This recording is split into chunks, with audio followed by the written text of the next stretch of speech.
Buenas tardes a todos. Gracias por acompañarnos hoy en esta mesa redonda, Rutas del Trabajo de Archivo en México, con Gabriela Pulido Llano, de Lina, Mario Ruffer, de la UAM, y Elisa Estepan Guerra, de la UNAM.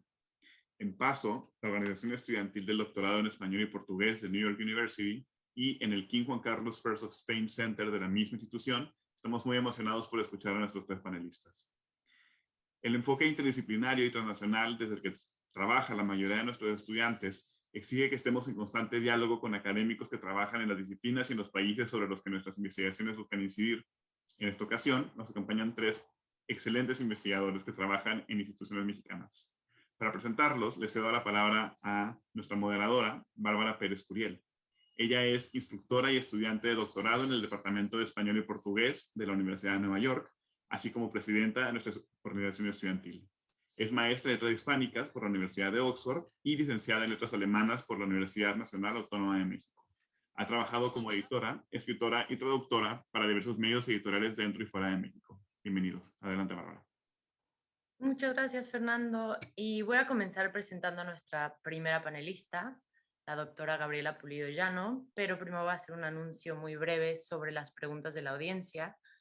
Cualquier pregunta que quieran hacerle a nuestros panelistas, la pueden escribir en los comentarios del Facebook Live. Si tienen cuenta de Facebook. Si no tienen cuenta de Facebook, las pueden enviar por correo electrónico a kjc.info@nyu.edu y ahí las vamos a recopilar y las vamos a leer al final. Bueno, entonces paso a presentar a nuestra primera panelista. La doctora Gabriela Pulido Llano es doctora en Historia y Etnohistoria por la Escuela Nacional de Antropología e Historia. Desde el 2002 es investigadora en la Dirección de Estudios Históricos del Instituto Nacional de Antropología e Historia. Es presidenta de la Asociación Mexicana de Estudios del Caribe desde 1997. Actualmente se desempeña como directora general de la Coordinación de Memoria Histórica y Cultural de México. Algunos de sus libros recientes son Mulatas y Negros Cubanos en la Escena Mexicana de 1920 a 1950, publicado por el INA en 2010, y El Mapa Rojo del Pecado, Miedo y Vida Nocturna en la Ciudad de México, 1940-1950, publicado por el INA en 2018. Muchas gracias, Gabriela, te cedo la palabra. Muchas gracias, un enorme gusto estar aquí con ustedes hoy. Muchas gracias, Luis Fernando, por la invitación, a todos, de verdad un gusto estar aquí acompañado de Mario y de Lisa. Bueno, con quien tenemos muchos espacios en común y temas muchas cosas en común. Titulé esta presentación Rutas de Trabajo en los Archivos Mexicanos o Preguntando se llega a Roma. Sinónimos de ruta son itinerario, derrotero, rumbo, viaje, recorrido, trayecto, periplo, órbita, dirección, senda, camino, sendero, vía. Si hay una palabra bonita y alentadora es esta palabra ruta. Los archivos, acervos, colecciones, bibliotecas, museos, espacios abiertos y la calle como un acervo en México proponen rutas infinitas y en sí son, por lo menos en apariencia, infinitos. Esa es la verdad. Espacios sorprendentes donde el patrimonio en todo tipo de soportes está en espera de investigadores que los volteen a ver, en algunos casos afortunados, habiendo sido valorados por alguna intuitiva mirada especializada, como la de los archivónomos o bibliotecarios o bibliotecónomos. Estos especialistas, colegas, son quienes nos hacen la vida sencilla y hasta fácil a veces a los historiadores. A ellos, a los trabajadores de los acervos, hay que dirigirse con todas las dudas posibles, por lo menos esa es mi experiencia. Son quienes pueden mejor orientarnos a veces mucho más que la base de datos o de catálogo, o incluso que los colegas académicos. Los acervos en México, en manos de un buen líder, de alguna autoridad o coleccionista agudos, son semilleros de conocimiento. También en manos de un liderazgo anodino o sujeto a las veleidades propias del poder, que es lo que con más frecuencia vemos aquí tristemente, incluso en los más importantes, pueden convertirse en cementerios. También en México, a nivel nacional, regional, local, municipal, familiar, comunitario, etcétera, encontramos en todo el territorio mexicano esfuerzos honorables y fascinantes por preservar la memoria. Y bueno, también debido a la tradición sistemática por la preservación en distintos contextos, siempre hay un buen acervo que nos arroje luz acerca de algo que no parecía tener posibilidades de explicación. Así se va tomando los acervos vivos, en constante transformación y la creación de fuentes como los testimonios orales como referencia. En estos últimos tiempos que he tenido la gran oportunidad de conocer todo tipo de acervos desde Yucatán, pasando por el centro y hasta el norte, por ejemplo en Baja California o Nuevo León, me volví muy optimista y esa es la verdad. Agradezco muchísimo, me parece maravilloso poder venirles a hablar de las rutas de investigación que se caminaron para realizar una investigación, ya que considero que es tanto o más importante a veces el recorrido que el resultado. Quiero platicarles de cómo en 4 investigaciones se cruzaron los archivos de maneras insospechadas y decantaron las rutas de investigación en los mismos de maneras dispersas, pero apuntando hacia un centro. En cada caso y en todos de fondo hay una casi obsesión por definir la fuente, así como por encontrar la manera de explicar la historia social en México desde la historia cultural o también la historia social de lo cultural. Hablo de los trabajos Mulatas y Negros cubanos en la escena mexicana de 1920 a 1950, El mapa rojo del pecado, Miedo y vida nocturna en la Ciudad de México de 1940 a 1950, El asesinato de Julio Antonio Mella, Informes cruzados entre México y Cuba, en coautoría con mi gran amiga y colega Laura Beatriz Moreno Rodríguez, y el más reciente aún en revisión, Magazine de Policía 1939-1972. Todos ellos se tocaron en más de un punto, formando una figura geométrica de bordes disímiles, ya que en unos se enfocan hacia el contexto y otros hacia la fuente. Todas estas investigaciones partieron de trabajos en acervos de índole tan diversa que no parecieran tener relación entre sí, y la gran mayoría han sido el resultado de viajes y visitas a acervos desde donde se obtuvieron, por lo menos al principio, materiales a cuentagotas, considerados por mí como diamantes de a libra, decimos aquí en México. Mulatas y Negros cubanos plantea la circulación de un conjunto de estereotipos que involucran a la migración humana de Cuba a México, sus acciones y aportaciones culturales a los contextos donde habitaron los seres humanos migrantes que trascendieron en los entornos musicales y artísticos mexicanos, y su figura como agentes transculturales, embajadores de un conjunto de símbolos apegados a un imaginario que se repite desde el teatro popular cubano hasta el cine de la época de oro en México. Esto me llevó por el Gran Archivo General de la Nación, revisando en principio las fichas migratorias para conocer el comportamiento de esta migración, y ya los fondos de propiedad intelectual, donde está la memoria en partituras de los géneros musicales afrocubanos interpretados en México y conservados en estos impresos, pasando por las hemerotecas, donde se conservan los mejores ejemplares de las revistas dedicadas al desarrollo de la industria cinematográfica. Se llega a Roma, supe que los ejemplares que mejor conservados de esta revista estaban, de Cinema Reporter, se encontraban en la Cineteca Nacional, y ya estando ahí en esa institución, pues de paso pude revisar los materiales archivados de manera sistemática en la misma para registrar por año todo lo relacionado con los hechos cinematográficos. Los fondos fílmicos están ahí o en la Filmoteca Nacional, así que de paso también por la Filmoteca, además de obtener las copias costosas para un estudiante, por cierto, de algunas cintas en CD de este acervo, no puede uno irse sin revisar los materiales impresos como carteles de cine o stills de las películas. El rastro de la migración humana fue cobrando forma de estereotipo en estas últimas valiosas fuentes, y bueno, multifacéticas fuentes. Para esta investigación de carácter transnacional, se puso en el centro a la ciudad de La Habana.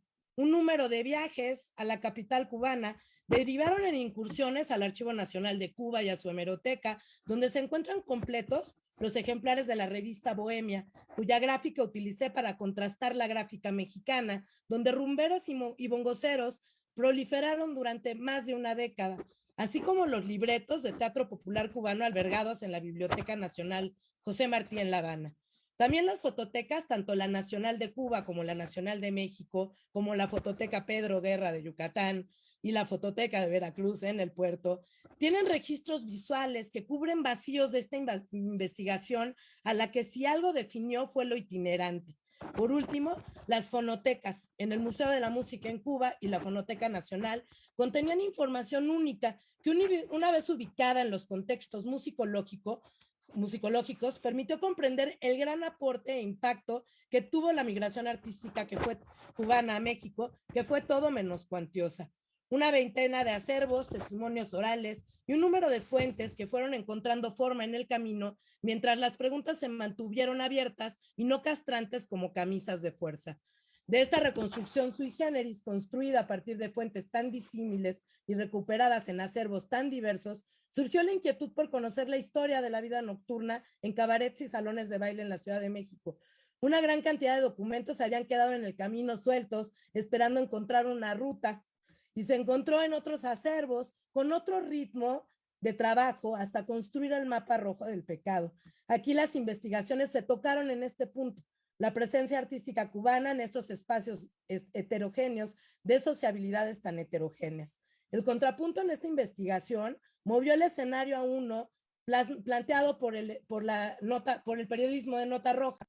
Por diversas circunstancias personales, mi centro de investigación lo instalé en la Hemeroteca Nacional de México, en la Universidad Nacional Autónoma de México, y una vez más fue la guía de una trabajadora de la hemeroteca, la señora Hermelinda, quien me puso en el camino de la gran fuente que alimentó de manera sistemática la investigación, que es la revista de Nota Roja que lleva por título Magazine de Policía, donde se registraron los eventos criminales en centros nocturnos, cabarets y salones de baile de la Ciudad de México durante 1940 a 1950. En este acervo infinito se encuentran 10 años de posibilidad de estudiar este medio de comunicación y sus aportaciones gráficas al fotoperiodismo, pero se conservan desde su origen en 1939 hasta casi el final de su vida como publicación. En ese vértice se toca la investigación más reciente que comentaba está en proceso de revisión. Como pueden ver, de una ruta totalmente nómada por acervos nacionales y regionales en Cuba y México, decanté en una ruta más sedentaria de introspección de las fuentes hemerográficas, revistas y suplementos en especial, que marcaron de nuevo un itinerario buscando también respuestas desde la historia cultural de lo social acerca de una sociedad mexicana muy confundida en aquellos años.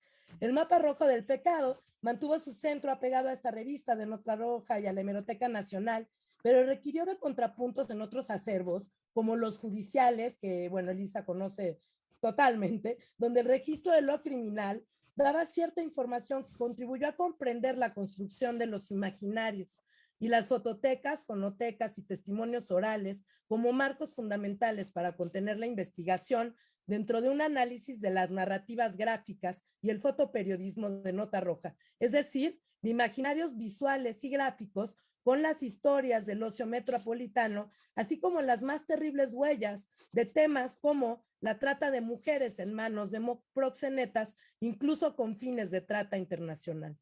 Para el mapa rojo del pecado, se visitaron la mitad de los acervos que para mulatas y bongoceros, pero se revisaron con mayor profundidad fondos específicos durante por lo menos 4 años. Esta estancia sedentaria dio materiales para hacer la biografía de Magazine de Policía, que espero pronto vea la luz. Pero el libro que mejor dibuja, desde mi punto de vista, el trazo de una investigación y de los acervos y las rutas por estos archivos en México y también en Cuba, porque también es el tema cubano, pero también en Cuba es el del asesinato de Julio Antonio Mella, informes cruzados entre México y Cuba. La mirada puesta en la fuente, en su disección. Laura, mi amiga y coautora, y yo dimos como en el expediente del asesinato de este joven líder comunista en 1929 en la Ciudad de México, en los fondos de la Dirección de Investigaciones Políticas y Sociales que se encuentran en el Archivo General de la Nación. Los expedientes los complementamos con información acerca de los funcionarios cubanos y mexicanos involucrados en el asunto, funcionarios que están retratados en el acervo histórico diplomático de la Secretaría de Relaciones Exteriores en México. De este expediente, escribimos un capítulo enfocado a desentrañar cómo los agentes secretos de esta agencia de seguridad habían constituido la investigación. Esta pesquisa le dio un carácter especial, como de novela negra, una atmósfera como de novela negra a la investigación. Laura tuvo oportunidad de recuperar fuentes singulares en los acervos cubanos, derivados de la misma condición como órganos secretos de vigilancia y control. Cruzando la información en las fuentes generadas desde ambas orillas, desde ambos contextos, obtuvimos respuestas puntuales que dan claves más exactas acerca desde dónde se fraguó el asesinato. Esa ruta nos colocó en un diálogo entre acervos en las dos orillas. Es el relato de este viaje entre acervos el que mejor dibuja tal vez el camino de una investigación que para mí, bueno, fue dejando también el testimonio de esta profundidad del expediente, de la fuente, que fue el itinerario, por supuesto, de un nuevo itinerario, ¿no? Entre las rutas nombradas y las sedentarias, aunque cavando hondo, entiendo que el camino del registro puede ser azaroso, pero es mejor preguntar. Un gran reto para mí representan los acervos fotográficos y estoy convencida de que si cada investigador en México dedicado a cierta temática aportara, donara de manera gratuita su conocimiento de ciertas etapas, contextos, personajes para la catalogación más fina y puntillosa, podríamos tener acervos fotográficos con muchas mejores herramientas. Y aquí, bueno, les traigo algunos ejemplos de algunas imágenes encontradas para armar el libro de Julio Antonio Mella.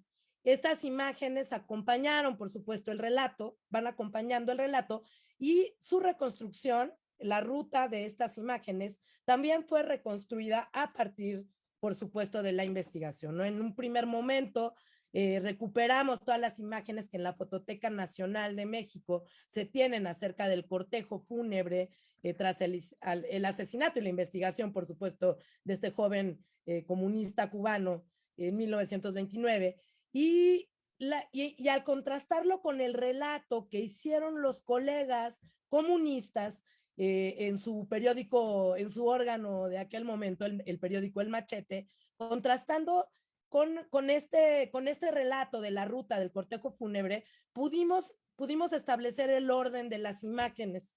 Lo que percibimos a través de las imágenes fue como de un llamado a despedirse de este personaje tan importante. Algo así se convirtió en un meeting político, en un encuentro de grupos políticos y sociales que fueron acompañando el cortejo desde el local del Partido Comunista en la calle de Mesones, en el centro histórico, hasta el Panteón de Dolores. Tenemos el relato fotográfico anotando, apuntando ciertas esquinas, ciertos espacios como la antigua escuela de jurisprudencia, ciertas esquinas que por supuesto cuando uno va haciendo el recorrido va reconociendo porque todavía hay rastros de esos edificios, de esas esquinas. Y entonces es muy interesante cómo este relato gráfico acompaña, por supuesto, el relato escrito acompaña el relato gráfico y ambos nos permiten conocer precisamente cómo esta circunstancia se convirtió, insisto, de un cortejo fúnebre a un mitin político.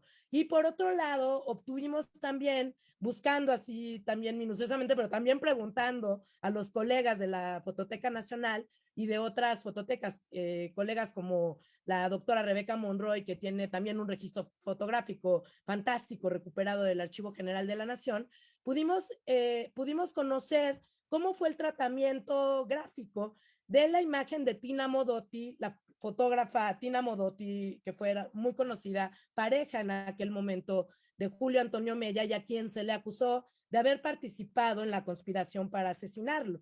Y este tratamiento de las fuentes nos permite también, de las fuentes fotográficas, nos permite reconstruir también cómo fue la imagen de Tina Modotti en el Ministerio Público, acosada por los policías, y por supuesto para establecer el ritmo también de estas imágenes fotográficas, lo acompañamos de los relatos periodísticos que iban contando cómo Tina Modotti se veía o se percibía en ese contexto judicial.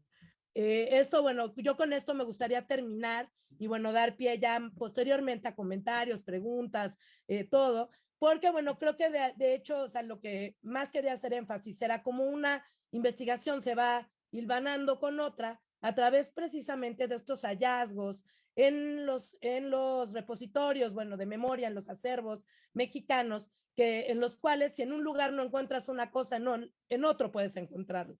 Y eso creo que es pues es una cosa maravillosa que tenemos en México y que valoramos los historiadores con mucha fuerza. Muchas gracias. Muchas gracias a ti, Gabriela. por esta crónica increíble de los itinerarios errantes de las fuentes, ¿no? Que en los trabajos terminados parecen tan estables como si no hubiera habido que perseguirlas.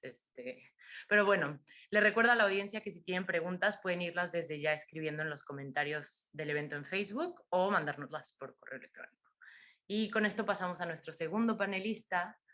Mario Rufer es doctor en estudios de Asia y África por el Colegio de México, con especialidad en Historia y Antropología. Actualmente es profesor investigador titular en el Departamento de Educación y Comunicación de la División de Ciencias Sociales y Humanidades de la Universidad Autónoma Metropolitana, Unidad Xochimilco, donde coordina el doctorado en Humanidades. El doctor Rufer es miembro del Sistema Nacional de Investigadores de México. Ha publicado múltiples artículos, capítulos y libros sobre estudios culturales y postcoloniales en América Latina, sobre historia y memoria en museos y monumentos, y sobre usos del pasado en Sudáfrica, Argentina y México. Entre sus publicaciones recientes encontramos La Nación en Escenas, Memoria Pública y Usos del Pasado en Contextos Postcoloniales, publicado por el Colegio de México en 2010, y el volumen Indisciplinar, la investigación, Archivo, Trabajo de Campo y Escritura, coeditado con Frida Gorbach y publicado por Siglo XXI y por la UAM en 2016. Mario, adelante. Bueno, muchísimas gracias a todos, a todas. Gracias por la invitación generosa, me parece muy estimulante. Muchas gracias por compartir el espacio con colegas tan, bueno, que respeto y admiro mucho en su trabajo desde hace mucho tiempo, y qué bueno, y felicito la iniciativa también, porque ya ven cómo somos a veces los historiadores de los que trabajan siglo XIX, están con los del siglo XIX, no tenemos a veces tantos espacios para compartir estas ideas sobre la metodología y nuestras formas de trabajar, ¿no? Así que bueno, muy contento de estar aquí. Yo quisiera decir primero que mi pregunta desde mis inicios como historiador en Argentina, en la Universidad de Córdoba, y que en realidad desde esos tiempos y después seguí leyendo también a Elisa, porque yo empecé a trabajar sobre aplicación de la justicia de antiguo régimen en la gobernación del Tucumán, sobre todo con población negra. Pero una de las cosas que me acompaña en realidad desde ahí, que tiene que ver con preguntas nacionales, por supuesto, en el caso específico de la Argentina en aquel entonces, pero la sensibilidad que me acompaña siempre es preguntarme por lo que no está en el archivo, ¿no? En realidad por todo aquello que, o más bien, por lo que el archivo representa de algún modo, siempre lateralmente, o como una especie de alteración, de alguna manera. En ese sentido es que voy a presentar algunas ideas de un trabajo que tiene que ver con espacios comunitarios de memoria y con la creación y pedido de creación de algunos archivos comunitarios en México, un proyecto que tengo desde hace algunos años, y es una invitación a compartir con ustedes algunas ideas y algunas preguntas más que certezas, ¿no? Y bueno, no sé si podemos ir a... Bueno, titulé esta ponencia, perdón, El lenguaje alterado del archivo, fantasmas, sueños, retornos, un poco por lo que ahora voy a intentar trabajar con ustedes. Me gustaría hablar de dos elementos centrales sobre el archivo como disposición, más que como lugar o como conjunto de documentos, ¿no? Predilecciones, aquí las titulé en esta presentación, predilecciones teóricas, y luego veremos predilecciones materiales. Pero quiero que estas dos cosas me gustaría que quedaran un poco resonando, porque, bueno, hace ya tiempo Michel de Certeau escribía que el archivo es un lugar de estrecha relación con la muerte, o al menos que con aquello que por definición está muriendo. Por su parte, a mediados de la década de los 90, Derrida, desde la filosofía, recordaba que el archivo lidia tácitamente con la noción de origen, de original, y sobre todo con la idea del fantasma que habría que exorcizar de algún modo, aquello que está acechando todo el tiempo, la ausencia.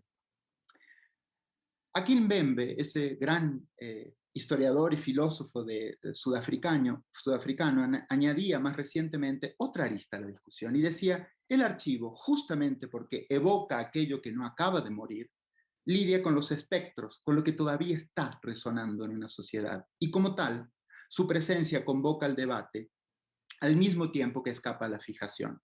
Para Mbembe, el archivo es la variable que, en la ecuación del poder instituido, desnuda su inestabilidad. La afirmación que instituye al Estado mediante el control de sus secretos, en definitiva, el archivo siempre tiene una pulsión de Estado, diría Derrida, detrás de él, es la misma que puede desbarrancarlo. También las propias fisuras de lo estatal y del poder están, de algún modo, en el archivo. El historiador o cualquier investigador cuya materia prima sea el archivo pretende ser un experto en el trabajo espectral, en ordenar aquello que resta de una muerte. Y creo que Gabriela lo explicó muy bonito recién. El discurso del experto mediante la presencia del ausente, la totalidad y la continuidad temporal. Tres de los imaginarios más persistentes sobre el archivo y los tres atravesados por la noción de autoridad. Me gustaría que esto lo retengamos. La próxima, por favor. La pregunta que me haría aquí es, ¿cómo interrogar hoy la relación entre archivo y secrecía, archivación y poder, entre archivo y Estado o archivo y comunidad, entre archivo y prácticas de memoria, entre oralidad y escritura? Ahora sí iría a las predilecciones materiales. La próxima, por favor. En términos de los discursos sobre su materialidad, no nos parece casual la relación entre archivo y confinamiento, la cárcel o el entierro. En Mal de Archivo, Derrida habla de la domiciliación como un gesto preciso de la custodia en la antigüedad, ¿no? El archivo no solo guardaba lo legítimo, sino que la legitimidad de lo que allí se contiene estaba garantizada por el lugar, la casa del gobernante, el palacio, el custodio. El domus extiende el dominus, o sea, el dominio. Pero en espacios, por decirle de algún modo, postcoloniales y en tiempos recientes, yo creo que emergen nuevas preguntas a este problema. Por ejemplo, el Archivo General de la Nación en México está en la que fuera una de las penitenciarías más grandes del país. La ex cárcel de Robben Island en Sudáfrica alberga uno de los archivos clave del apartheid y se obliga a los visitantes a tomar cédulas con números de celda para los presos para las consultas de cada expediente.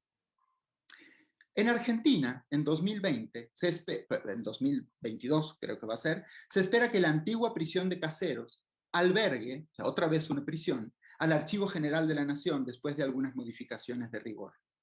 Por último, es sabido que en 1878, en lo que hoy es Argentina, el cacique Namuncurá enterró el archivo de su padre, Cafulcurá, que contenía la evidencia escrita de los tratados entre el incipiente gobierno nacional y los dominios indígenas. Lo hizo cuando era evidente que la huida al sur era la única salvación momentánea ante el avance militar. Me pregunto, ¿qué entraña esta relación entre encubrimiento, confinamiento, encierro, entierro y archivo? ¿Qué mitos de soberanía y amenaza despierta y custodia el archivo? ¿Cómo entender la relación ambigua entre archivo y guerra, archivo y botín, archivo y patrimonio? También es un dato conocido que casi todos los archivos oficiales representan su contenido en distancia. El Archivo General de la Nación Mexicano, en su página web oficial, en la portada, explica que el acervo que contienen sus fondos suman, cito, aproximadamente 375 millones de hojas que en longitud equivalen aproximadamente a 52 kilómetros.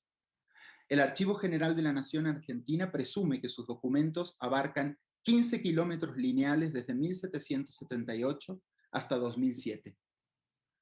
Cuando hablé por única vez con la directora del Museo del Apartheid en Johannesburgo, me explicó lo siguiente, y la cito: si no hubiéramos perdido tanta documentación del Apartheid, en nuestro archivo llegaríamos seguramente a los 100 kilómetros, pero perdimos mucho. Me pregunto, ¿qué es esta equivalencia entre distancia, documentos y pérdidas? ¿Qué cifra? ¿Qué relación hay entre archivo y territorio, archivo y jurisdicción, archivo y punto de origen? ¿Dónde está el punto cero de esos kilómetros de papel que tenemos?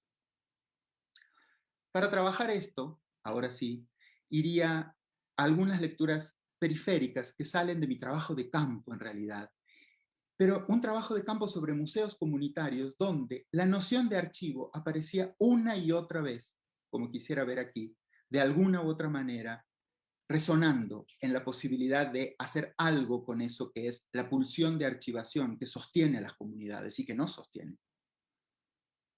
Próxima, por favor. Bueno, esa foto me gusta mucho porque es en el archivo de Tepanixpa, donde estaban, el que custodiaba estaba tratando de sacar una foto donde se vieran todos los documentos y todas las piezas del acervo comunitario. En el año 2013 yo estaba trabajando particularmente en San Pedro Atocpan, una localidad periférica de la Ciudad de México, con algunos grupos que intentaban crear un archivo fotográfico de la comunidad. Sobre todo, y esto es interesante, eran mujeres. Quizás después podemos discutir por qué creo que eso es interesante. Doña Juana, que va a ser en realidad a quien me voy a permitir, con todas las salvedades del mundo, la metáfora de la extracción y poner algunas de las conversaciones que tuve con ella, una de las vecinas que estaba entusiasmada con la creación de un archivo fotográfico de la comunidad y acomodaba y curaba las fotografías, me dice en un momento lo siguiente. La próxima, por favor.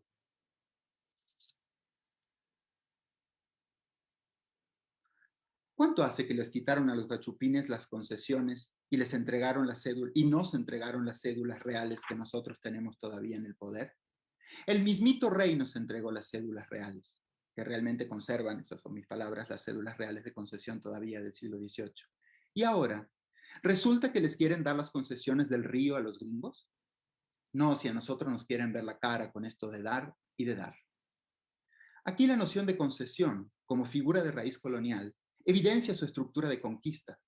La figura legal de la concesión como uno de los tantos ejes del despojo republicano, en sintonía con lo que Laura Nader y Hugo Matei denominaron el carácter saqueador e ilegal del Estado de Derecho, que tiene un fundamento histórico estrictamente colonial camuflado en los artilugios legales de las ficciones contractualistas, pero que es imposible de perseguir en el archivo, dirá Nader, porque está conformado como origen para hacer desaparecer esa violencia, excepto en leves gestos, en trazos de alteración, y no en enunciados de afirmación. Habría momentos entonces en los que ciertos elementos del pasado no aparecen justamente como una forma de gesto, no aparecen más que como una forma del gesto que los suprime.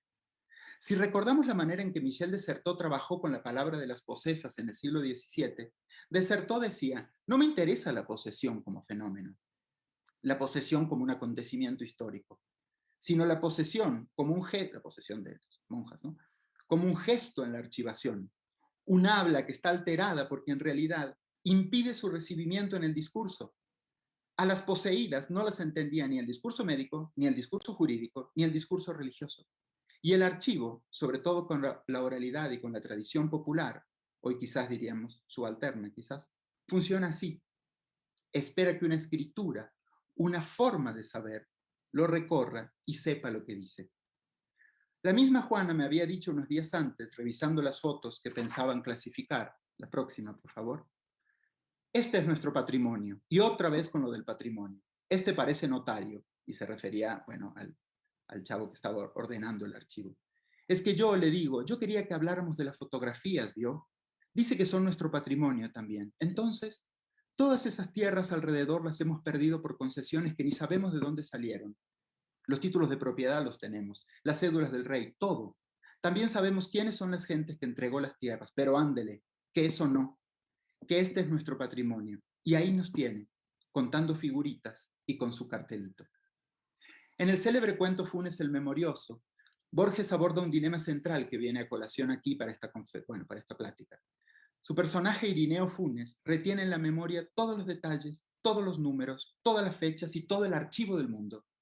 Pero Funes, como sabemos, era incapaz de pensar.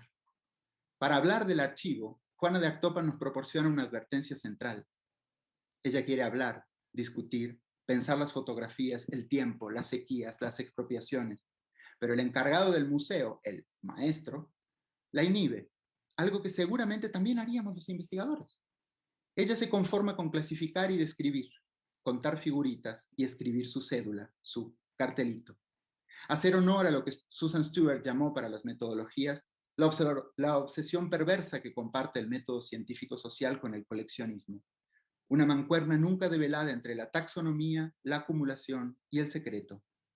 El secreto, decía Stewart, de lo abierto, de la opacidad del mundo real, de que la única conclusión que nos conviene compartir sobre el otro es la de un punto imaginario en una conversación inconclusa. Cuando le pregunté a Juana por qué entonces, además de su museo, no creaban un archivo comunitario, una forma de compilar lo que les interesa, las cédulas reales, las fotos, lo que a la comunidad es útil como ejercicio de memoria, primero me miró asombrada y probablemente creyéndome muy inocente o muy estúpido, me dijo, y la cito, la próxima por favor, oiga maestro, Si uno no puede hablar de las fotografías, da igual que estén guardadas, porque igual no sabemos qué hacer con ellas. Es como con las ruinas. Lo que está guardado es del gobierno. Y luego agregó, y además, hacer un archivo para guardar las fotos de la familia con los títulos de propiedad. Entonces el trinche de mi abuelita todo revuelto es un archivo. Lo que deberíamos hacer que se guarde bien y para el bien de todos, para nuestros hijos y nietos, son los títulos de propiedad, las sesiones que nunca nos valieron. Todo lo que sirve de prueba de que aquí perdimos. Perdimos todo. Es interesante el lugar del acecho aquí. Reclamar la interpelación del Estado, al menos en un sueño magnífico, tenemos las cédulas del rey, y al mismo tiempo tacharlo. Lo que está guardado es del gobierno, no nuestro. Juana instala una paradoja política con respecto al acto de archivar. Ese acto es insustituible, pero a la vez es insuficiente. Hay una forma, un trabajo técnico con los significantes que actúa en los bordes del archivo. Mbembe decía en un texto preciosísimo que se llama, bueno, para mí, que se llama El poder del archivo y sus límites, que el archivo mismo cumple el rol de fantasma para el poder. Lo instituye, sí, instituye al Estado, a las instituciones, hace que sean y que continúen. Inscribe la violencia de un lenguaje originario, sí. Delimita, como decía Foucault, los límites de lo enunciable, sí. Pero también puede trabajar contra el poder. La investidura de su propio lenguaje, su forma y su intención institucional, y esto creo que quedó muy claro en lo que planteó recién Gabriela, pueden también empañar esa voluntad violenta de origen que se quiere silenciar. La minoría, usando un término de Omibaba, ejecuta el lenguaje del archivo, no solo porque lo sepan, sino porque muestran que habitan una fórmula del poder y de las instituciones. ¿Cómo opera en el archivo esa forma que acecha? La próxima, por favor.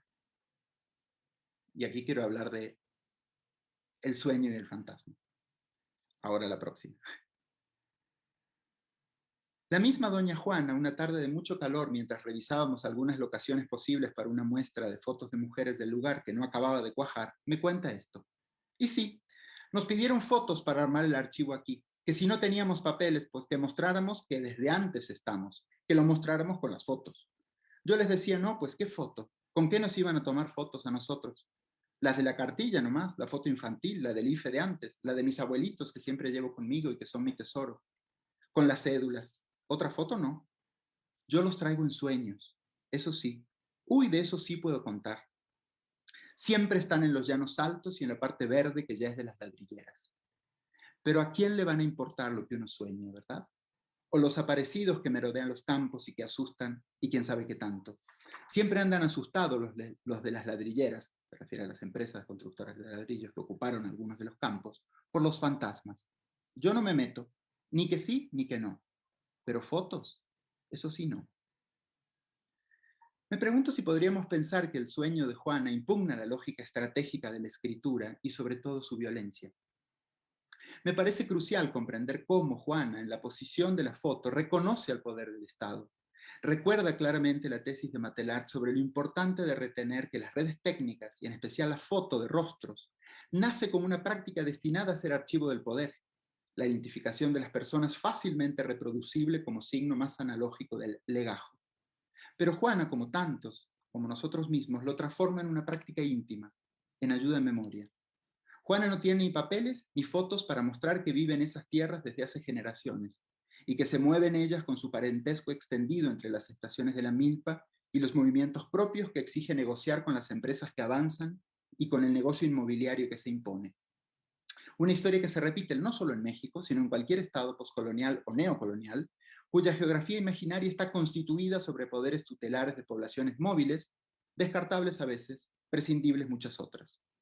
Pero los traigo en sueños, dice Juana, y se ríe, afirmando el disparate de la comparación. Sueño y archivo, y la acción de traccionar, de traer, porque no dice sueño con ellos, dice los traigo, los monto en el presente. Pero los sueños no constituyen archivo. Aunque hay un importante trabajo sobre historia y sueño, por ejemplo las reflexiones de Koselleck sobre los sueños en los campos de concentración, que de ningún modo, o que de algún modo solo allí podían relatarse, en general los sueños, sin embargo, no son un material de trabajo para el historiador. No nos prueban, no hay diplomática posible con ellos, pensando en aquella ciencia auxiliar de la historia, son refractarios a la evidencia, al estatuto de veracidad. Pero ¿qué pasa si somos capaces de mirar aquello que está fuera del texto y que sin embargo se nota en él? Todo texto, y fundamentalmente el histórico, está bordeado, acechado por fantasmas que lo moldean, por todo eso que está hecho fracasar y que sin embargo impide que el texto se cancele. Los fantasmas asustan a los empresarios, a los que construyen las ladrilleras. Recordemos que el tópico del fantasma está presente en toda historia nacional. Los fantasmas que merodean el Museo de Chapultepec son famosos. Son parte constitutiva de la escritura de la historia. Aquello que acecha el relato, que impide su domesticación y su cancelación total. Si desde la historia nos animáramos a sospechar un poco de nuestras propias certezas positivas y tomáramos la conocida argumentación sobre lo fantasmagórico que hace Derrida, aparece una distinción productiva aquí. Una distinción entre la hospitalidad del discurso vencedor, podríamos decir, la historia, el archivo, el poder que escribe, y el fantasma del vencido en una escisión. Se divide en una lógica de la invitación y una lógica de la visitación. La hospitalidad en el discurso triunfante, en el discurso patrimonial del archivo, lo que está, lo que se enuncia en el legajo, en el expediente, en el documento, de algún modo mantiene el dominio de la autoría. Pero esta lógica de la hospitalidad se superpone una de la intrusión, del acecho. La sensación de dominio está siempre amenazada por el fantasma que no fue convidado al relato, por el otro que acecha desde algún no lugar. Justo en las ladrilleras de Atocpan, que desconocen la ocupación ancestral porque no hay archivo, aparecen los fantasmas. Y estos acechan justamente cuando se está componiendo el archivo del pueblo. Me pregunto, ¿no podrán pensarse los sueños de Juana como aquellos relatos no contenidos en el tiempo de la historia y de su probidad? No son historia y no pretenden serlo. Solo tengo sueños, dice ella. Y no lo son, no porque su conexión con la verdad sea dudosa, tampoco porque el sueño tenga una relación oblicua con el deseo del soñante. En definitiva, en su acceso a las fotos, a la mostración de cédulas legitimantes o a la posesión de las concesiones, hay también deseo de Estado. Próxima, y voy terminando. Por insistir en que no tiene pruebas, ni fotos, ni escrituras, pero tiene sueños y sabe que hay fantasmas, pienso que se impugna la voluntad originaria, consignataria y legisladora del documento histórico. Y al hacerlo, Juana muestra dos cosas. Uno, que los documentos son insustituibles, que el que el archivo y su orden es políticamente urgente y relevante, pero también muestra la arbitrariedad del archivo. Esa paradoja es, me parece, el valor más importante del trabajo intelectual con el archivo. Diría que no es tanto o no solamente una relación con la verdad, sino con la paradoja lo que articula el archivo postcolonial. La paradoja entre admitir que es necesario seguir archivando, invertir, cuidar, proteger insistentemente a los archivos, aun cuando reconocemos que lo que los constituye es la falta. Una falta producida por el silenciamiento a veces, por lo que es hecho fracasar en el lenguaje del registro, y una falta a veces producida porque la escritura, como técnica, es incapaz de retener ciertos gestos significantes que son parte del mundo político, en tanto apelan al desacuerdo o a la incisión de miles de sujetos históricos, sueños, fantasmas, tesoros. Cuidado, no los estoy arrojando a la irracionalidad. Estos sujetos son profundamente modernos, apelan al Estado, a la política, a la justicia, entienden de instituciones, hablan el lenguaje del poder y sus lexías, pero lo desbordan en gestos sémicos, que son generalmente los que el archivo desecha, la lógica visitadora, alteradora, del interrogante, del fantasma y del sueño. La última, y con este párrafo termino, para terminar, diría que la pregunta por lo silenciado, o invitaría a pensar en todo caso, porque dije que esto era una invitación, que la pregunta por lo silenciado en una historia postcolonial no sería entonces ¿qué dice eso que no habla?, sino cómo todo lo que hemos dicho y afirmado está perturbado por la violencia que fue necesaria para poder hablar. Y cómo esa violencia necesaria, violencia fundadora, violencia colonial, violencia de castas, violencia criolla, habilitó sueños, fantasmagorías de los oprimidos, interrogantes molestos, memorias perturbadoras. O sea, cómo se nos habilita un pasado insumiso que sigue esperando ser desbordado en el archivo e imaginado en nuevas escrituras. Bueno, muchas gracias. Muchas gracias, Mario, por otra gran presentación con la que pasamos de las fuentes errantes a las lecturas desestabilizadoras del archivo. Y con esto ahora vamos a la presentación de nuestra última panelista. Elisa Speckman es doctora en Historia por el Centro de Estudios Históricos del Colegio de México y doctora en Derecho por la Facultad de Derecho de la Universidad Nacional Autónoma de México. Es directora del Instituto de Investigaciones Históricas de la UNAM y miembro de las Academias Mexicanas de Historia, Ciencias Penales y Ciencias. Es miembro del Sistema Nacional de Investigadores de México. Ha editado más de 10 libros sobre la historia del derecho y la justicia en México también.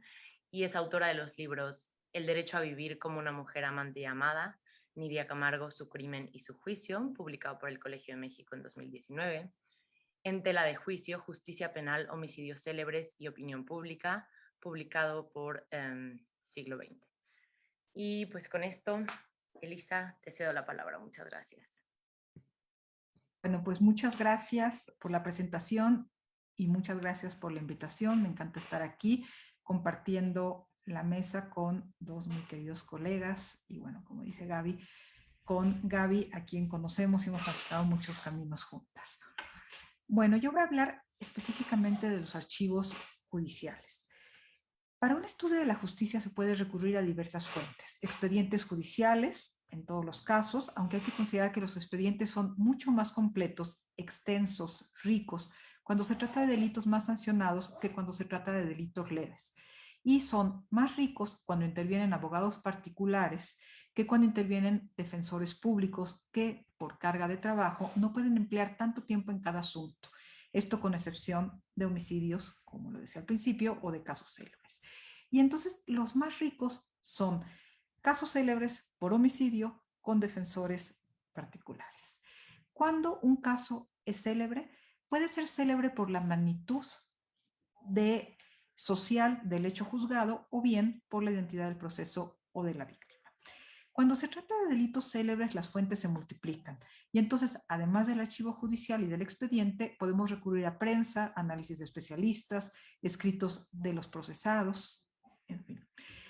Varias veces he insistido en la importancia de contrastar el mayor número de fuentes y esta va a ser la idea final de la ponencia tras hablar un poco de las fuentes de los archivos y de la historia de la justicia. Voy a presentar entonces primero un panorama de los sistemas de justicia en los siglos XIX y XX, porque solamente a partir de este panorama pues puede entenderse el porqué, la ubicación y el carácter de los repositorios y de las diferentes fuentes. Este panorama, concretamente, desde siglos XIX y XX, se centra entre 1871 y 1971. Todo un siglo que corre desde que se promulgó el primer Código Penal hasta que se adoptó una justicia unitaria.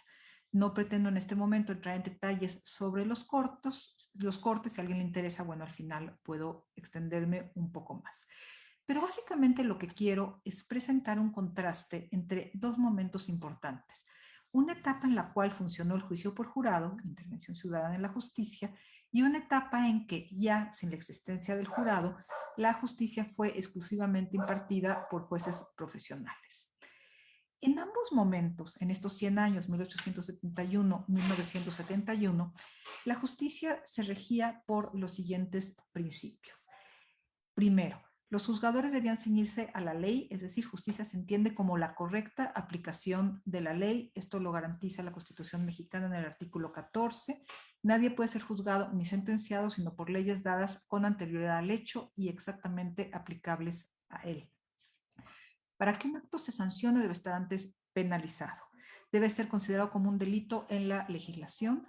Los códigos comprenden todas las normas que atañen a cada una de las ramas del derecho. En este caso, el Código Penal y el Código Procesal no contienen tanto las leyes de fondo como las leyes procesales. A los jueces les toca exclusivamente gradar la pena entre el máximo y el mínimo contemplado por el legislador. Se rige también la justicia o el sistema judicial en esta época por el garantismo. Nadie puede ser condenado si no existen indicios, pruebas suficientes que acrediten su responsabilidad, pero sobre todo, y esto es el garantismo, se deben respetar los derechos de los procesados. Entre ellos, derecho a la defensa. Básicamente se trata de un sistema acusatorio donde básicamente tiene que existir un juez imparcial, parte acusadora y defensa en equilibrio, con las mismas posibilidades. Por otra parte, y este es el último principio, es la igualdad, se busca que a un mismo delito se aplique la misma pena sin importar la condición del procesado. Por otra parte, y no me voy a extender mucho en el sistema judicial, pero es importante para entender después los archivos y los expedientes. El proceso judicial está dividido en 2 etapas. La primera es una etapa de averiguación, en la cual las partes, acusación y defensa, presentan medios de prueba al juzgador y posteriormente hay una audiencia donde participa el procesado, los testigos y es pública. Una vez que concluye la audiencia, se dicta sentencia. Si alguna de las partes considera que durante el proceso se violaron garantías del procesado o no se observaron las leyes, se podía introducir un recurso de apelación que se revisaba en segunda instancia. Por lo tanto, y aquí voy ya a la ubicación de los expedientes. Existían tribunales de primera instancia, dependiendo, hay varios tribunales, y el tipo del tribunal al que llega cada caso depende del lugar donde se cometió el delito y la sanción que el delito merecía. Los delitos más sancionados fueron en esta etapa, como le mencioné al inicio, procesados en un jurado popular primero o por cortes penales posteriormente. Y existen tribunales de segunda instancia, los tribunales superiores de justicia en cada entidad de la federación.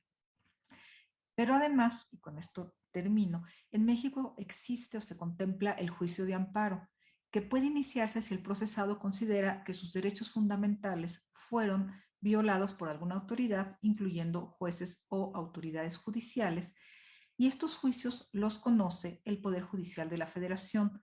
En esa época, en esos 100 años, la Suprema Corte de Justicia de la Nación. Entonces, para un interesado en localizar expedientes judiciales del ramo penal, el interesado puede buscar en Archivo de la Suprema Corte de Justicia los expedientes de amparo. Son expedientes mucho más breves, más jurídicos, por decirlo así. Si uno tiene suerte, puede que en ese expediente haya alguna parte engrapada o anexa de el proceso de primera y segunda instancia, pero generalmente no. Básicamente contienen las consideraciones de los ministros y la sentencia. Son mucho más ricos los expedientes de primera y segunda instancia, es decir, los expedientes que se encuentran en los archivos locales, los archivos de los tribunales superiores de cada estado. Y, de nuevo, es mucho más rico el archivo del juicio de primera instancia que el de segunda instancia. Son estos expedientes los que generalmente imaginamos, los que contienen declaraciones, testimonios, peritajes, averiguación judicial, alegatos.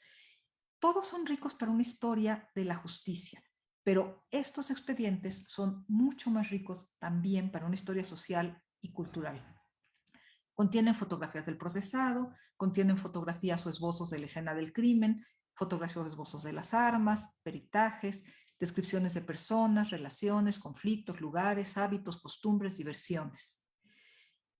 Esto es, digamos, lo que menciona, por ejemplo, Arlette Fargier cuando se refiere a los archivos judiciales, sobre todo archivos policiales. Los califica como ventanas a la intimidad, pues como sostiene, solamente el policía tiene acceso a la vivienda, pregunta, conoce, describe asuntos que nadie más habría descrito, como puede ser, por ejemplo, el mobiliario de un cuarto de vecindad. Ese mobiliario generalmente, ese entorno de un cuarto de vecindad, difícilmente puede ser conocido por el historiador, porque no hay un testimonio escrito de ese cuarto de vecindad. Puede haber una descripción literaria, pero no una descripción. ¿Quién puede hacer esa descripción? Un policía que está visitando ese cuarto y que debe registrar cómo estaban distribuidos el mobiliario de ese cuarto y qué había sucedido en ese cuarto. Un segundo ejemplo. Susana Sosensky ha mostrado la riqueza que tiene el archivo del Tribunal de Menores para estudiar a la infancia. Sostiene Susana Sosensky que una causa del olvido de la infancia para la historia es que no hay, es difícil hallar las fuentes. No es fácil escuchar la voz de los niños. Generalmente la voz de los niños está mediada por los adultos. Las fuentes están construidas por adultos. ¿Cómo acceder, cómo escuchar a los niños? Y entonces Susana responde, los archivos judiciales son una importante beta. Permiten conocer, por ejemplo, cómo pasaban los niños su tiempo libre, o permite conocer las denuncias que ellos mismos hacían de los abusos de padres y empleadoras. Yo en lo general también he utilizado archivos judiciales para temas propios de la historia social y cultural. Estos archivos me han permitido, por ejemplo, reconstruir la cultura material, el entorno material. Simplemente un ejemplo muy sencillo, el hacinamiento. Cuando los testigos describen con quién viven y dónde viven, sobran las descripciones sobre cuartos de vecindad ocupados por familias enteras, 5, 7, 8, 10 personas. Sirva para conocer el vestuario, la frecuencia con que la gente se bañaba o lavaba la ropa, incluso otras cosas como el funcionamiento de las relaciones amorosas. En los expedientes por rapto, que rapto no es secuestro, es el inicio de una relación amorosa sin matrimonio previo cuando una menor de edad huye con algún novio, generalmente mayor de edad. Entonces, estas mujeres van describiendo cómo conocieron a su enamorado. Muchas de ellas registran que la relación empezó en el patio de la vecindad porque así sus visitas no generaban sospechas, porque podían aprovechar la ausencia de los padres. Otras describen cómo el hombre las buscaba en la puerta o en la ventana, a veces incluso en la esquina de la calle. Bueno, volviendo a la historia del crimen y de la justicia. Los expedientes son diferentes en la etapa en que funcionaba el juicio por jurado y en la etapa en que no funcionaba el juicio por jurado. Y voy a hablar otra vez muy brevemente de cómo funcionaba el juicio por jurado y de cómo funcionaban los jueces profesionales, porque de nuevo esto permite entender un poco más qué ofrece un expediente en cada una de las etapas y qué ofrecen otras fuentes. Bueno, el jurado popular funcionaba o tenía competencia sobre los delitos más sancionados. ¿Podemos empezar, por favor, a transmitir las imágenes? Muchas gracias. Los juicios por jurado los presidía un juez profesional formado en el derecho. Esta es una imagen del presidente de debates. ¿Podemos seguir, por favor? Bueno, hay una transición ahí. Esta es una imagen del jurado, ¿sí? Los jueces de hecho. Hay una diferencia en el juicio por jurado entre los jueces profesionales, que son los que presiden la audiencia y después aplican sentencia, y los jurados o jueces de hecho. Si podemos seguir avanzando. Los jurados o jueces de hecho estaban encargados de apreciar los hechos y determinar cómo había ocurrido el hecho que estaba sometido a ellos. Esta es una foto justamente de jurados. Si podemos seguir, por favor. Bueno, para ser miembro del jurado no se necesitaba tener una formación en el derecho. Básicamente esto va cambiando en algunas etapas y como puede observarse, no me voy a detener en esta imagen, cada vez se piden más requisitos porque preocupaba que efectivamente el jurado fuera un jurado popular. Nunca lo fue, era un jurado de clase media, pero se habla de la necesidad de que sea más bien un jurado de clases. Bueno, una vez que iniciaba el proceso, los jurados escuchaban la lectura de todo lo que había ocurrido en la etapa previa, la de averiguación. Los testigos rendían declaración, los abogados podían interrogar, el juez también, existía careo y todo cerraba con el alegato de las partes. Posteriormente, el juez dictaba sentencia. ¿Podemos seguir con las imágenes, por favor? Ahora, una vez que concluía la audiencia y antes de dictar sentencia, si seguimos con las siguientes, por favor, con las siguientes 4, el juez presentaba a los miembros del jurado un cuestionario donde debía incluir la postura tanto de la acusación como la de la defensa. La primera pregunta tenía que ver con la responsabilidad o culpabilidad, los jurados se retiraban con este cuestionario a un cuarto cerrado y debían responder. Podemos seguir, por favor, todas las que siguen, porque se va abriendo cada pregunta una por una. Y ahí votaban. Podían votar por unanimidad o por mayoría.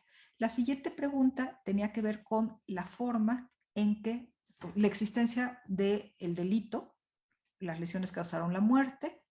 Hasta aquí está establecido, digamos, la existencia del delito. Seguimos con las otras dos, por favor, porque se va a ir abriendo una por una. Esto no fue planeado, tuvimos un problema con esto. Bueno, el delito se cometió en riña. Con esto se trata de establecer si fue homicidio en riña, homicidio calificado, homicidio simple, quién fue el agresor, en fin. Los dejo con las últimas preguntas, porque no tiene tanto caso el detalle. Aquí lo importante es que en un expediente de juicio por jurado, bueno, lo primero que vamos a encontrar es un cuestionario que por supuesto no se va a encontrar en la siguiente etapa. En la etapa de las cortes penales, el juicio por jurado se suprime y los delitos más sancionados ya son conocidos por jueces profesionales, pero que actúan de forma colegiada. Ya no hay participación ciudadana, los jueces se dividen, otra vez hay una audiencia. Bueno, ¿en qué son diferentes? ¿Podemos seguir con las imágenes, por favor?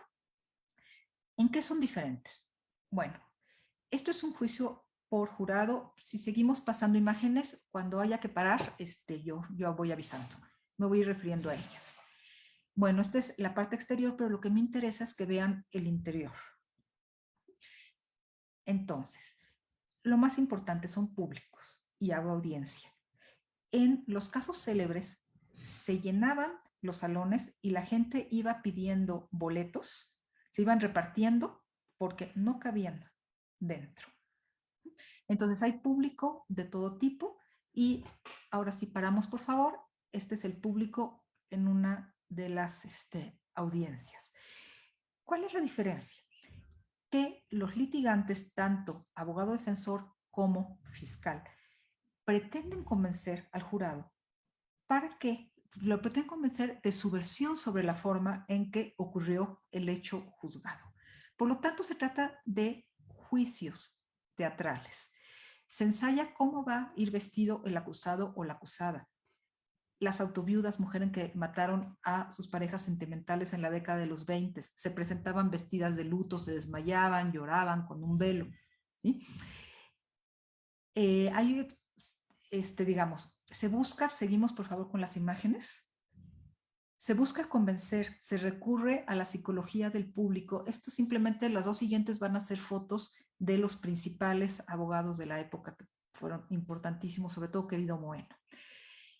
Buscan entonces impresionar, hasta aquí por favor, buscan impresionar y entonces su alegato final no solamente se remite a una correlación entre prueba y hecho, sino que recurren absolutamente a todo, a conmover, a despertar miedo, a generar simpatía, a generar expectativas, literatura, obras, incluso pinturas, y pueden llegar o podían llegar a durar 5, 7 o 9 horas. En cambio, seguimos ahora sí, por favor, en la etapa de las cortes penales, las diligencias se llevaban a cabo en esto, a que nos demos un momentito, en las rejas.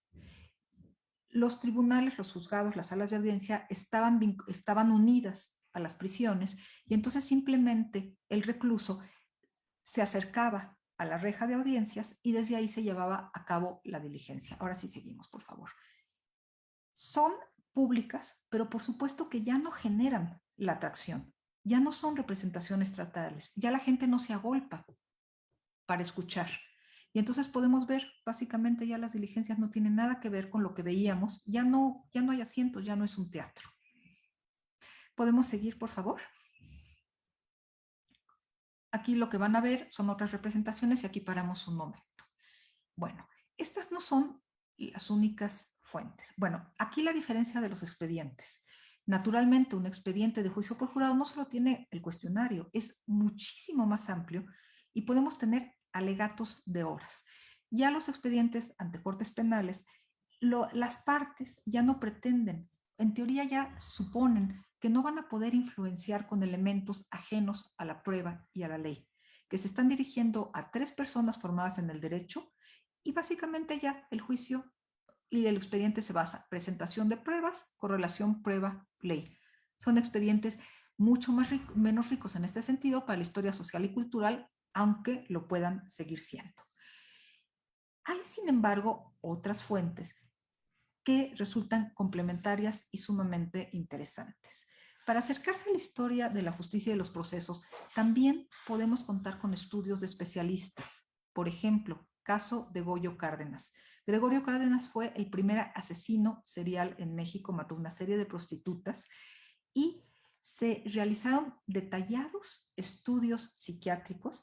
Él estuvo en la cárcel muchos años y como no se le consideraba imputable o capaz de enfrentar un proceso penal, pues cada tanto se le realizaban nuevos peritajes psiquiátricos. Son interesantísimos para la historia de la psiquiatría y tenemos muchos, entre ellos el realizado por Alfonso Quirós Cuarón, quien fue el primer criminólogo mexicano con formación de criminólogo.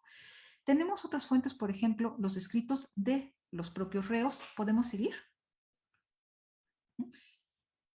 Este es Gallegos. Gallegos asesinó a una señorita yucateca muy próspera y no me puedo referir al caso, pero sí les voy a decir que fue cambiando de versión múltiples ocasiones.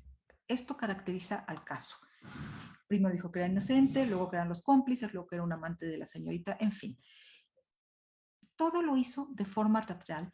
Incluso en una de las confesiones le entregó y en la audiencia pasó un cerillo, esta es la imagen, y entonces apareció con tinta indeleble: todo es falso, yo soy inocente. La teatralidad lo acompañó hasta el último momento. ¿Podemos transmitir la otra, por favor? Ya a punto de ser llevado a las Islas Marías, junto con Raffles, otro famoso criminal mexicano, pidió que le sacaran una instantánea y la dedicó al jefe de la policía diciendo: quizá este sea mi último día porque me van a aplicar la ley fuga, y efectivamente se le aplicó la ley fuga. Pero bueno, a lo que voy es a la siguiente imagen. Él publicó una obra, un libro, donde ofreció otra de las versiones, pero acompañada con una primera carta, que es esta. Y es muy interesante porque en estas versiones el criminal presenta lo que se quiere que se vea de sí mismo, no solamente la versión de su crimen. Entonces, bueno, por ejemplo, en estas líneas que no se pueden leer, él sostuvo que una serie de coincidencias, intrigas y apariencias lo hacían parecer como un criminal, pero que no lo era. Recordó a sus lectores que toda justicia humana es falible y que un inocente puede ser acusado, convicto y hasta sentenciado. Podemos pasar a la otra imagen. Otro ejemplo de fuentes escritas por los propios procesados. Mariles es un caso interesantísimo, caballista, héroe olímpico, obtuvo 1.168 primeros lugares en competencias nacionales o internacionales, 800 por equipo. En Londres, solamente él ganó 3 medallas, es el medallista olímpico, el deportista mexicano que más medallas ha ganado en unas mismas olimpiadas, pero además era militar, general brigadier. ¿Podemos seguir con las imágenes, por favor? Y bueno, simplemente en un accidente, en una riña de tránsito, un coche se le cerró, se insultaron, pararon, él se bajó con una pistola y mató a un maestro de obras con el que había estado riñendo. Obviamente tuvo a los mejores abogados, presentó un amparo muy extenso, él argumentó que había matado, podemos seguir por favor, en defensa de su vida y de su honor. Y bueno, por ejemplo, es muy interesante porque él escribe: del heroico colegio militar no ha salido ni saldrá jamás un traidor, ni un cobarde, ni un felón. Ser su hijo es leal, la lealtad se manifiesta en la confección profunda con la ley, en fin. Entonces es muy interesante porque ya nos está remitiendo al honor, a los valores militares, a lo que significa para él defender la vida y la honra. Y un último ejemplo de un testimonio para que vean, digamos, la amplia gama de procesados que pueden ofrecer un testimonio y la riqueza de estos testimonios. Este es el caso de una mujer ranchera de origen, a la que se le conoció como Chole la Ranchera. Ella mató a su pareja sentimental, había sido, y estaba casada, se hizo su amante porque el marido estaba muy endeudado con el hacendado, lo iba a ver, en fin, y finalmente viene a vivir con este periodista y hacendado de la Ciudad de México, quien es muy celoso. Entonces ella vende su historia a la prensa. Podemos, por favor, pasar las otras imágenes. Anuncia que será un argumento, que será un documento donde contará la verdad. Entonces cito nada más un poco para contrastar.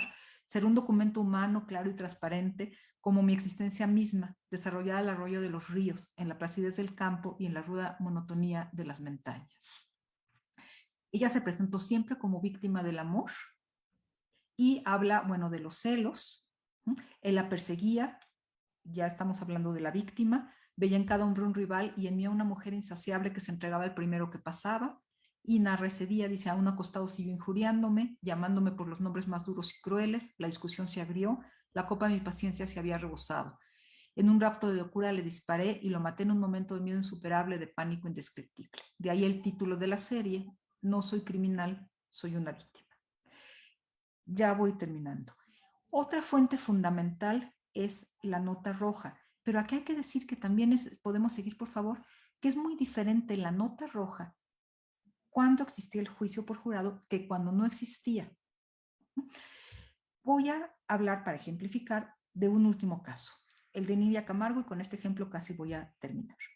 Bueno, es muy interesante porque cuando existe el juicio por jurado, la nota roja se centra en el juicio, antes y el juicio. El juicio lo describe detalladamente, incluso es tan detallada la descripción que aun cuando no se cuente con el expediente judicial, el historiador puede reconstruir perfectamente lo que sucedió en la sala de audiencias. Todo empieza con entrevistas previas. Aquí se entrevista a Nidia Camargo. Y es interesante porque entonces los jurados llegan, el público llega al juicio conociendo ya quién es el criminal y seguramente influido por la visión del criminal que dibujó la prensa. En este caso se presenta a Nidia Camargo como una mujer femenina, religiosa, quería mucho a sus hijos, si bien había dejado el primer marido.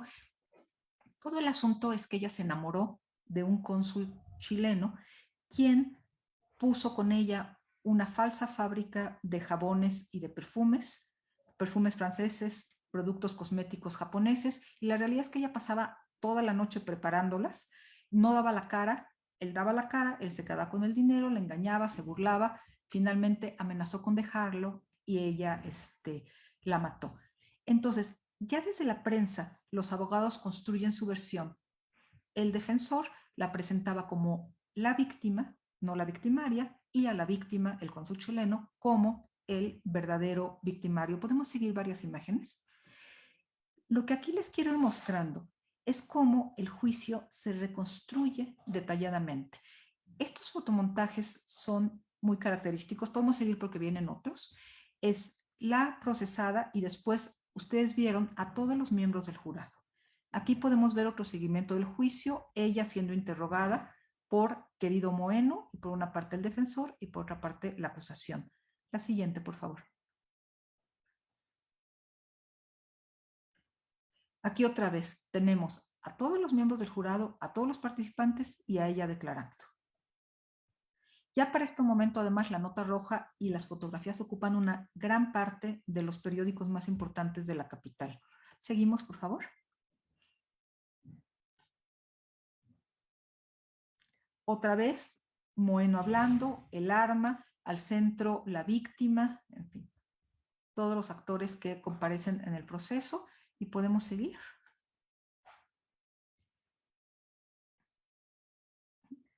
Y aquí se va anunciando que seguramente será absuelta. Y regreso otra vez a los alegatos, porque además esta es otra fuente interesante para el estudio de la justicia. Los abogados publicaban sus alegatos. En este caso, querido Moeno empleó 9 horas en el alegato final. Y por supuesto, como les decía, no se centró en pruebas y hechos. Lo que logró la absolución en este caso fue el argumento nacionalista de querido Moeno. Querido Moeno sostuvo que Nidia Camargo había actuado en defensa de todas las mujeres mexicanas que desde la conquista habían sido explotadas, violadas y abusadas por extranjeros, en este caso se refería a los españoles.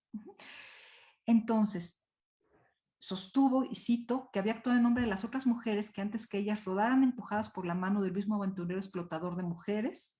Él dijo que de hecho no quería tomar el litigio, pero que dijo no podemos seguir permitiendo que extranjeros vengan a abusar de nuestras mujeres. Los mexicanos no podemos seguir con este manso papel, y concluyó: ninguno que sienta correr por sus venas sangre mexicana puede soportar el sangriento ultraje que no tolerarían ni las bestias ni los esclavos. La condena, advirtió a los jurados, implicaría colocar, o sea, si se condenara a Nidia Camargo, se estaría colocando, y cito, un anuncio luminoso que convidaría a todos los rufianes de la tierra para venir a México a disfrutar y a atropellar a nuestras mujeres, contando con el silencio y aprobación de los mexicanos. La absolución de Nidia, en cambio, los mantendría alejados y haría saber al mundo que México no puede ser ese paraíso de rufianes y aventureros sin patria y sin fe, porque los hombres de esta tierra, que no son los mansos eunucos de opereta que imaginara Márquez Briones, es decir, el cónsul chileno, jamás habrían de consentirlo. Después de 9 horas cantó el himno nacional y Nidia fue absuelta. Seguimos, por favor. Una vez que se suprimió el juicio por jurado, la nota roja se centró, esta era la última de Nidia, seguimos, por favor. La nota roja se centró ya en el crimen, ya no en el juicio. De hecho, esta es la última de Nidia, perdón, seguimos. De hecho, a quienes nos interesa la historia de la justicia, ya nos es muy difícil seguir los casos en la prensa si no tenemos el expediente, porque muchas veces no contamos con la sentencia. A mí me pasó, por ejemplo, con este caso del Castillo de la Pureza, un caso tan famoso, el padre que encierra a los hijos. Me interesaba mucho, pero para una historia de justicia no me servía la prensa, porque nunca pude saber qué había sido de él, si se había sentenciado o no se había sentenciado. Y aquí lo que tenemos es un seguimiento detalladísimo de los crímenes, incluso peritajes, en fin, los cadáveres. Seguimos con la siguiente, por favor. Y aquí lo que tenemos que es muy interesante ya es la importancia que tiene el reportero de Nota Roja en la investigación policial, porque actúa de la mano con la policía. Ahora, como decía, seguimos y ya voy a terminar. La prensa finalmente va construyendo posiciones y utiliza diferentes lenguajes. La siguiente, por favor. No solamente fotografía y texto, también caricaturas. Esta es una categoría, una caricatura del caso Gallegos, que como les conté iba cambiando constantemente de opinión. Entonces pueden ver esta caricatura donde, para le dice a la hija que lees cuentos, no, pues no necesitas leer los cuentos, puedes leer la noticia de Gallegos, ¿no? Bueno, y seguimos, por favor. La prensa denota una postura y la vende antes del juicio. Esta es una imagen de Cholera la ranchera, donde supuestamente se reconstruye lo que pasó. Ella siempre dice que ella estaba sentada y actuó en defensa propia porque él había disparado, y la fiscalía dice no, él estaba acostado y ella llegó a dispararlo. Cuando se está publicando esta imagen en la prensa, pues claramente se le está declarando culpable antes de que lo sea por un tribunal. Y las dos últimas, por favor. Y lo mismo va a suceder en el caso de Mariles. Vean esta imagen donde está la víctima acostado, delgado, y Mariles en actitud prepotente, y lo mismo la siguiente. Esta fue la última imagen. Bueno, para concluir, una idea final muy breve. Insisto en que para acercarse a la historia de la justicia se deben contrastar fuentes y testimonios.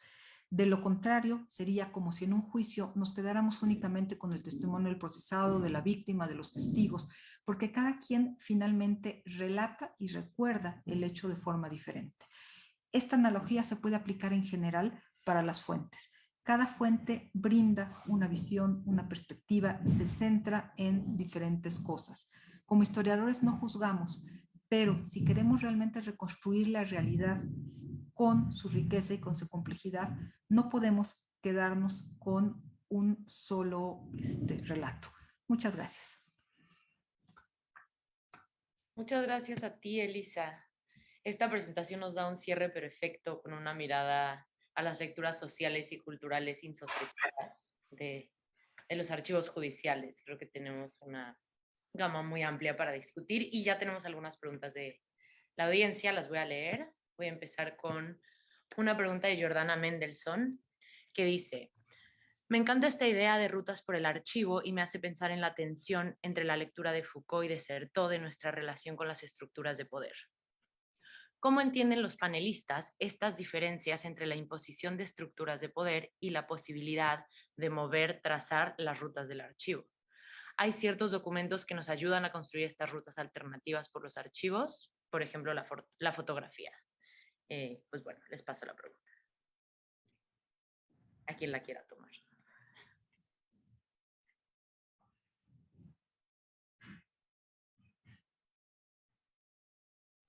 Bueno, yo de entrada creo que sí se puede, o sea que hay una constante en los historiadores transgresión de estas, porque la interpretación de las fuentes depende de la mirada del historiador, ¿no? Entonces la fuente está ahí un poco lo que decían tanto Mario como Elisa, y bueno, depende de esa mirada del historiador, ahí el historiador le puede dar vuelta a la fuente. Yo lo he visto en las películas mexicanas, por ejemplo, de la época de oro, que hay nociones muy convencionales para describirlas, ¿no? Donde ven así los valores más convencionales, pero si uno voltea la fuente, lo que descubres es más bien la mirada irónica o la ironía del director de cine, que logra introducir ciertos paradigmas que observas ya con detenimiento, al ver la película con detenimiento y con muchas pausas, pues, ¿no? Entonces, de ahí, pues, o sea, despejas esa mirada digamos, hegemónica o construida desde ciertos espacios de poder y construyes esta otra mirada que es muy posible y muy probable, aunque siempre obviamente pues es una interpretación, ¿no? Pero sí es posible y probable si haces esa comparación que comenta Elisa entre fuentes precisamente, ¿no? Yo, Perdón, adelante, Mario. no, no más agregar que sí estoy de acuerdo plenamente con lo que dice Gabriela. Creo que es interesante la pregunta porque es verdad, si uno lee, por ejemplo, la arqueología del saber, ¿no? Foucault es como, cuando lo damos en clase o demás, es como sumamente, digamos, categórico, ¿no? El archivo delimita los límites de lo enunciable, punto. Lo que no está ahí no se puede decir, ¿no? Y desertó, y creo que podemos, bueno, que quizás porque es más de oficio, más un historiador más de oficio, más del trabajo con los expedientes, con los... Dice, no, mi pregunta en todo caso es, ¿cómo? Hay una pregunta de desertó que a mí me gusta mucho para esta pregunta que nos hacen, que es, desertó dice, yo me preguntaría, ¿cómo retorna el otro al discurso que lo prohíbe? O sea, ¿de qué manera eso que está destinado a ser un enunciado del poder siempre tiene fisuras, siempre tiene alteraciones, siempre tiene huecos, siempre tiene maneras de ser imaginado de otro modo y además imaginado de otro modo a partir del tiempo, porque no nos olvidemos que lo que nos distancia también de esa lectura del archivo es un tiempo que nos da una ganancia, entre comillas, en términos de que tenemos una estructura temporal ya vivida y una idea más amplia, ¿no? Entonces creo que en ese sentido, yo creo que esa pregunta de desertó a mí me gusta siempre para volver a esto de trazar nuevas rutas del archivo. Hacernos esa pregunta por el fallido, lo que creo que Elisa recién dio algunas pistas buenísimas para poder ver ahí donde se cuela justamente aquello que no está dicho, pero que es evidente, y además cómo en la estructura de los contrastes, que es un poco lo que Elisa nos invita, me parece muy importante, se encuentra también la posibilidad de una lectura nueva, ¿no? Trabajar desde el archivo, o sea, la prensa, junto con el archivo judicial, o sea, no constituye solamente a un panorama no le corresponde una fuente, digamos, sino más bien un diálogo entre fuentes, eso diría. Muchas gracias. Tenemos otra pregunta de Daniel Quintanilla Castro. ¿Cómo se puede escribir una historia cultural del derecho con base en los archivos judiciales si este tipo de documentos la mayoría de las veces guardan silencio sobre el espacio en el que se imparte justicia? ¿Cómo reconstruir la vida cotidiana de la justicia más allá de una historia procesal? En otras palabras, ¿cómo dar cuenta de la experiencia que implica encontrarse con el sistema de justicia? Y bueno, creo que esta está implícitamente dirigida para Elisa. Bueno, yo creo que sí se puede. Se puede, sin duda, reconstruir una historia de la justicia, porque finalmente creo que la historia de justicia tiene muchas partes. La historia de la justicia nos permite reconstruir, o el archivo nos permite reconstruir las fases de un proceso y cómo se fueron dando. Eso está claramente en un expediente judicial.